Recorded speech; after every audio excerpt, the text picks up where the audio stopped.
Okay, so here we have another video for you, and in today's video we have the GTX 960 2 gig version. I'm a cheap fuck, I can't get the 4 gig version. Anyways, here are the specs for the 960. Just any typical 960, I guess. The eBay listing said this was a Dell variant of the card, although GPU-Z says it is a NVIDIA subvendor, not a Dell. It doesn't look like a Dell card either, because I have a Dell card. I have a Dell 660, and it doesn't look the same. So I'm pretty sure it's not a Dell, but that doesn't really matter. Anyways, there are the specs. Nothing exciting. For the rest of the system, we have a i5-4590. This should be plenty powerful to keep up with the 960, especially being a 2 gig version. We have 16 gigs of RAM, and we have a secondary GPU, which will not be doing anything. Okay, the 1030 in this system is only used for folding on home, because this computer is really only used for folding on home. So this GPU is not going to impact performance at all. All the rendering on the 960, you'll see in MSI Afterburner. I kind of have it set up. I'll be honest, it's kind of broken. MSI Afterburner, it doesn't know what to do with 2 GPUs, but you'll see it's kind of set up. But either way, 1030 won't be doing anything. 960 will be doing it all. Anyways, without further ado, let's get into the game, shall we? Starting off on the easy side, we have Half-Life 2 1080p, using the maximum settings, anti-aliasing, no motion blur, because who likes motion blur, and no VSync, because that limits your frames. So with that, here we have Half-Life 2. We appear to be hitting what appears to be like a 300 FPS limit, because it is not going any higher than roughly 290s. Oh, here we go. We're fine. Oh, we dropped 100 frames. Oh boy, big deal. Still have 200 frames. Holy crap. What's weird is Half-Life 2 doesn't run this well on other modern hardware, which is really weird. Anyways, as you can see with MSI Afterburner, both GPUs are indeed listed, and as you can also see, the 1030 is not being utilized at all. The memory section under the 1030 is supposed to be with the 960 stats. It just, for some reason, is labeled memory 1, and it's not associated with the 1030. Sorry, it is associated with the 1030 when it's not supposed to be. Don't know why, but as you can see, the 960 sorry, the 960 is doing all of the heavy lifting here. It's doing all of the rendering, and the 1030 is not being used at all. And just for the reference, I did confirm the memory usage to be the 960 via Task Manager, so don't worry, the 1030 is completely irrelevant and not doing anything. And as you might have seen in GPU-Z, the 960 is also running at the full PCIe 16x 3.0 speeds, so it's not being limited in any way, shape, or form. As you can see though, Half-Life 2 is indeed running pretty good. Maxed out. I mean, it's kind of to be expected. Half-Life 2 is, well, not exactly a new game when this card came out in 2015, so it's not really surprising that it runs the hell out of this game, no problem. So yeah, with that being said, maybe a little more demanding, I have just a game in mind. Alright, so here we are in GTA 5 Enhanced. Some people might make an argument of, well, this is a 2 gig version of a 960. Why are you using the enhanced version when you should use the legacy? Well, reason being, if it can run the enhanced version, it could run the hell out of the legacy version. So I see no point in running the legacy version, because if it can do enhanced, it can do legacy. Either way, we are running with the 960, as you can see here, and as you can also see up here, the 960 is the one being utilized. This is the minimum quality preset. It does not let me change any settings, because the VRAM usage is technically limited to 2 gigs in game. It doesn't let you edit anything at all if you're over that limit of your graphics card. So unfortunately, we are stuck to the minimum quality preset, which pretty much dumps everything to low, but keeps the population density and all this stuff kind of all over the place, which is weird. But either way, we are going to run the in-game benchmark just to keep it simple. So yeah, we're going to do that. I'll be right back once it starts. Oh boy, that is whew, a lot of popping. That might actually be a CPU thing, because look at that CPU usage. Ooh, this 960 and the i5 4590 seems to be a half decent pairing, huh? Ooh-wee. Oh, it's going to be one of these benchmarks where it loads in every new section. I haven't done the GTA 5 benchmark in a while. God damn it. Alright, well, technically speaking, the i5 is not bottlenecking the GTX 960 at all. Because in every scene we've been through so far, sure, that CPU usage is right at like 97% usage. So is that GPU usage. Both the CPU and the GPU are... they're working pretty hard in the GTA 5 enhanced version here. That pop-in is 100% CPU related, so don't blame that on the GPU. But either way, once it loads in, this CPU is keeping up with this GPU pretty good. I was actually a little bit worried about the processor in this game, I'm not going to lie to you, because this is a more intense version compared to the legacy version all around, not just GPU side.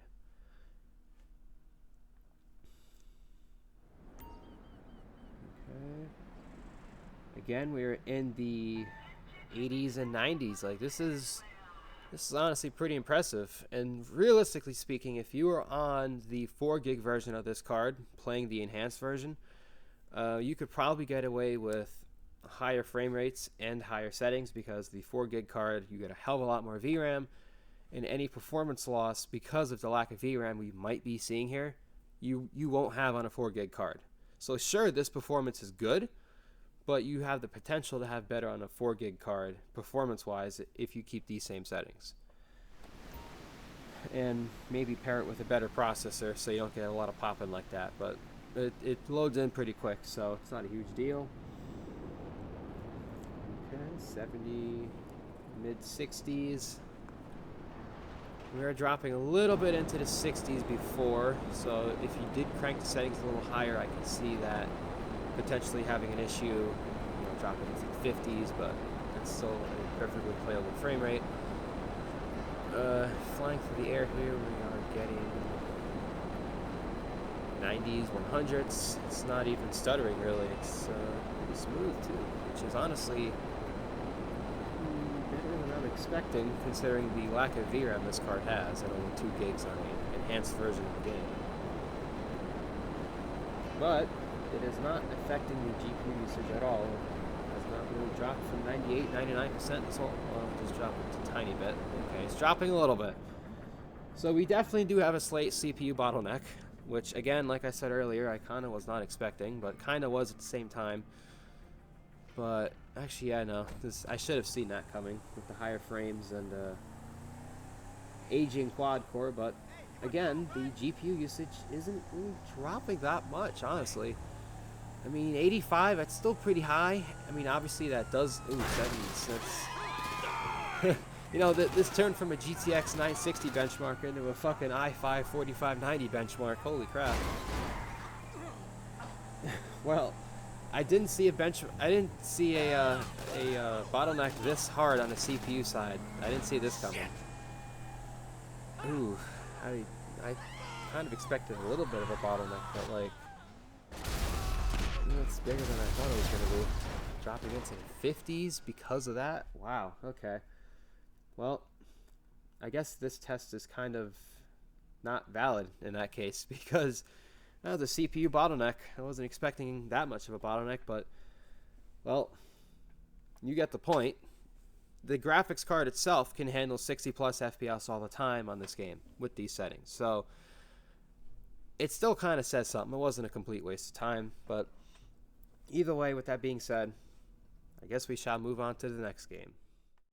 Alright, so here we have something a little less demanding than GTA 5 Enhanced, but a little more demanding than Half-Life 2. We have Black Mesa. And with that being said, we are running at the 1080p resolution. Lens flare is on, VSync is off, obviously. Motion blur, we're actually going to turn that off.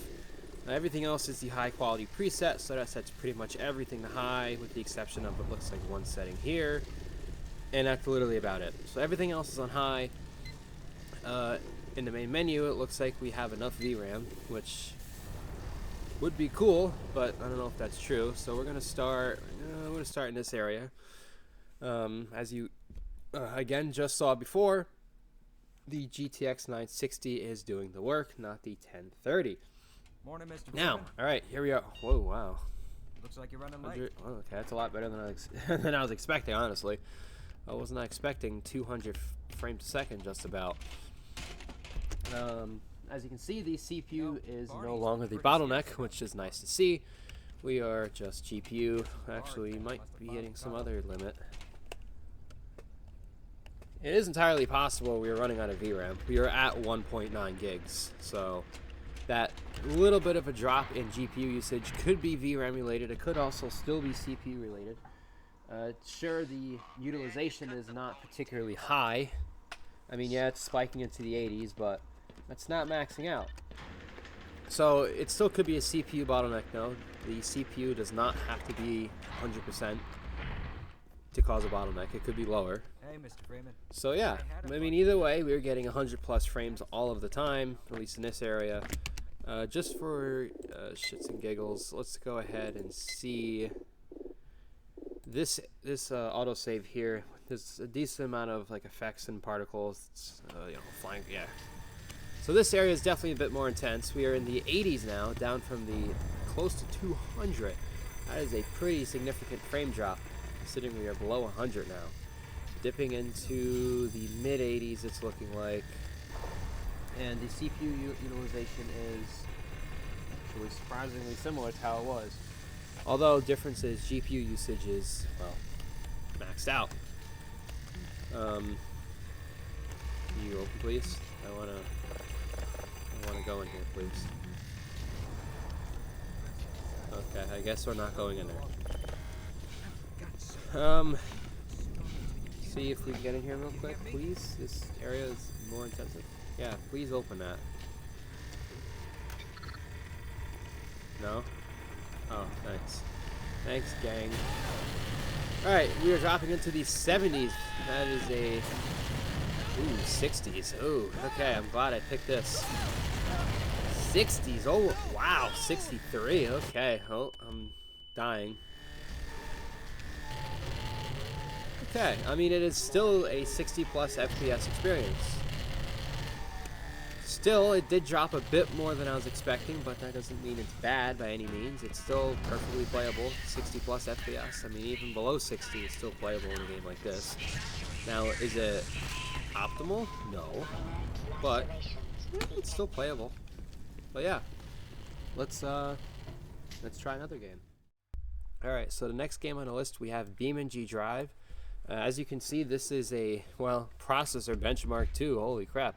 This processor is at 80% there. Okay, it's starting to drop a little bit now. So we should be okay. But anyways, we are running the low quality preset. Now, granted, you can technically run this game at higher settings. But again, you run into the issue of running out of VRAM. Even just on normal settings, the VRAM was maxed out, and the RAM usage was at about 13 to 14 gigs in this exact same spot, in the same area. So that tells me it was indeed spilling over into the system RAM, which severely hurts performance, especially being this is DDR3 at only 1600 megahertz. So that would have a huge impact on performance. But as you can see on the lower settings that it's not using system RAM, it's perfectly playable. This is East Coast USA. This is a, I guess, kind of intensive map. Like, it's not super intensive, but it's not super easy either. You know what I mean? Like, it's not intense as, say, like Italy or West Coast USA, but it's way more intensive than, say, you know, the grid map. This is a fairly decent, you know, middle of the ground map, I guess you could say. You know, fairly decent being, you know, in between. It's a good map. I'm not saying the map is fairly decent. I'm saying in terms of how intense it is. It's fairly intense, but it's not that bad. But either way, as you can see, Beam.NG Drive is running fine. I mean, considering the power usage at, you know, 103 watts on the processor, on the GPU, and considering the visuals, I mean, it's not you know, power efficiency standards are definitely not that great on these older cards, but you are fully capable of playing Beam.NG Drive with this GPU and this game. They're honestly fairly a decent mix. I mean, I'd rather this than, say, a Steam Deck when it comes to performance, so it's got that going for it. I mean, it's not the case for all games, but for this game, it's not bad. Okay, so here we have our next game. This is CS2. As you can see, MSI Afterburner does not work. It never has worked in this. That was a water bottle. CS2 and MSI Afterburner never really get along for some reason, but either way, this is 1080p lowest settings. I mean, it's kind of hard to say the frame rate because, you know, there's no FPS counter, but just from the looks of it, I'm gonna say it's probably pretty damn good, as in it's perfectly playable. I mean, the GTX 960 with the i5 4590. I mean, it's definitely not a ridiculously high frame rate necessarily, but I mean, it is more than definitely playable. I will say that. Let me just play. Okay, I'm gonna see if I can get a frame rate counter real quick. I will be right back. Okay, so I do have an FPS counter. I cannot read it because it is too tiny to read. So I'm not entirely sure what kind of frames we're getting. It is in the top left in case you have not seen it already. But what I can say is it is definitely very playable. I just suck with this mouse and this keyboard setup because it is not my norm. Alright, let's see. Frames. Oh, wow. Oh, wow. That's over 100 frames. Okay. So this is running a lot better than I was expecting, honestly. I was not expecting 100 plus FPS like this. I mean, I was expecting, you know, relatively good performance because it is a 960 after all. It's not exactly, you know, a weak card necessarily. It's just not a powerful card by today's standards, you know. Especially only having 2 gigs of VRAM, that is a definite big limiting factor in many of the games. But in CS2, it does not really seem to be limiting very much. We are still getting over 100 frames per second. So if you have a GTX... What the fuck? How'd that not kill him? I don't know how the hell that didn't kill him. But anyways, if you have a GTX 960 2 gig, you can indeed play Counter-Strike 2 at relatively competitive frame rates at over 100 plus FPS pretty much all the time. Now, sure, in some instances, you probably will drop below 100. But for the most part, if you're just playing the game, you know, you'll be fine. You'll have perfectly good frame rates. And, yeah, I mean, there's really not much else to really show here on Counter-Strike 2. It runs great. I just suck at the game. But, yeah, let's try another game. Alright, so here we have a bit of an older game. We have The Forest, and as you can see, MSI Afterburner is back to, well, functional now, so that's nice. We are currently maxing out our GPU in terms of both utilization and VRAM.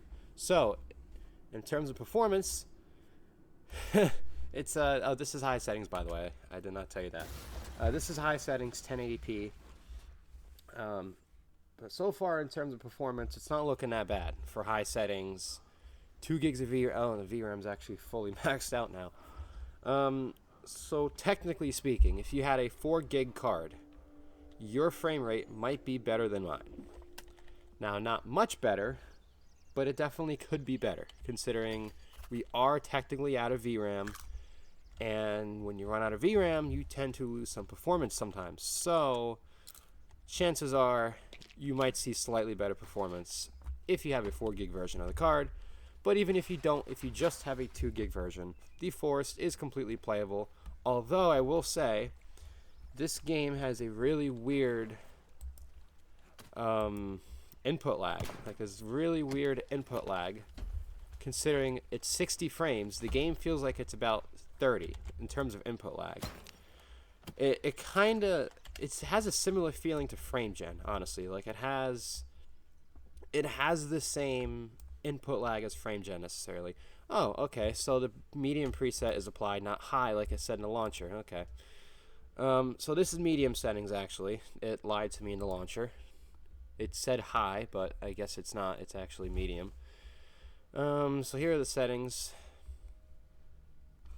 So this is slightly less impressive than I thought it was originally, but it still doesn't make it a bad experience by any means. It's still perfectly playable.